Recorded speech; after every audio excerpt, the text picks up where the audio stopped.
Selamat pagi Pak. Sebelumnya dengan ini Pak siapa?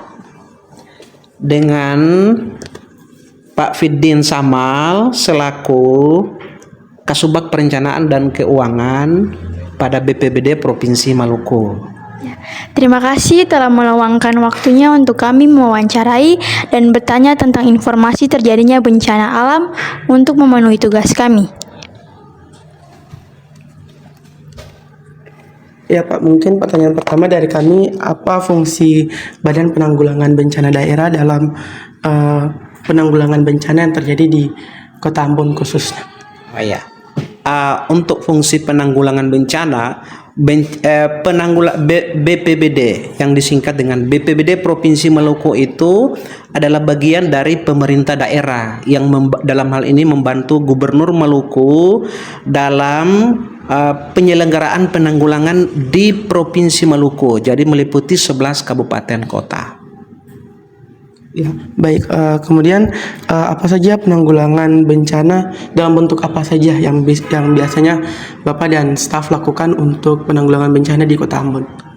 Dalam penanggulangan bencana di Provinsi Maluku itu ada 3 tahapan. Yang pertama prabencana atau sebelum bencana dengan melakukan sosialisasi, edukasi dan pemberian informasi kepada warga masyarakat terutama yang ada di daerah-daerah atau lokasi rawan bencana.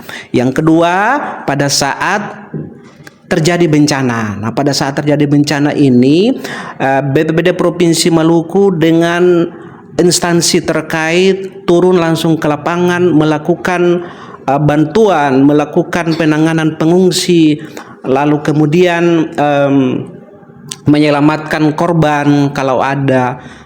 Dan selanjutnya yang tahapan ketiga itu adalah pasca bencana. Setelah kejadian bencana, maka BPBD Provinsi Maluku dengan instansi terkait melakukan penanganan rehabilitasi dan rekonstruksi apabila ada kerusakan fasilitas bangunan infrastruktur, itu akan dilakukan rehabilitasi dan rekonstruksi di bagian.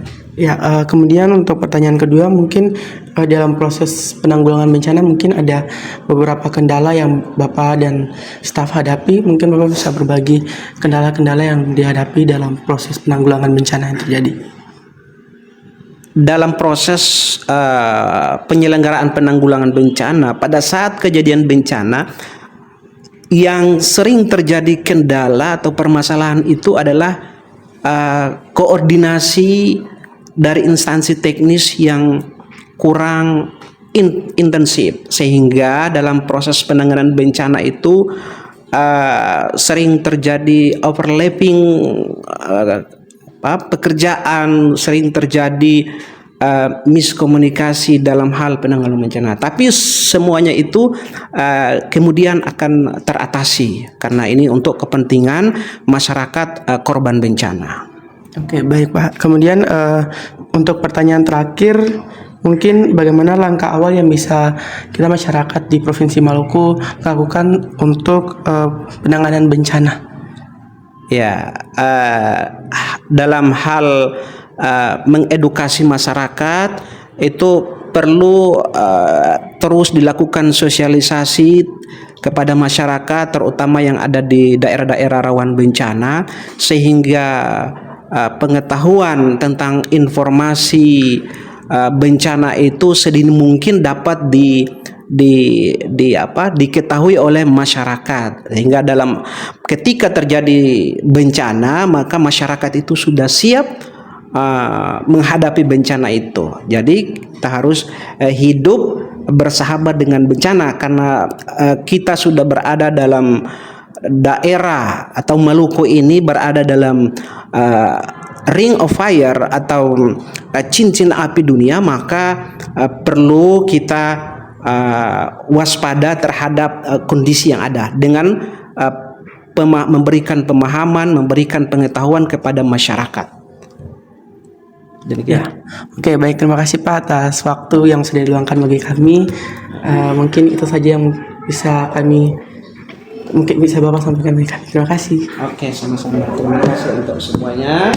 Mudah-mudahan ini menjadi pengetahuan bagi adik-adik semuanya dari SMK 7 dan ya mungkin kedepannya kita masih dapat bertemu dalam kesempatan yang lain ya. Ya. Terima kasih ya. Boleh. Nanti fotonya di depan saja ya. Ya ada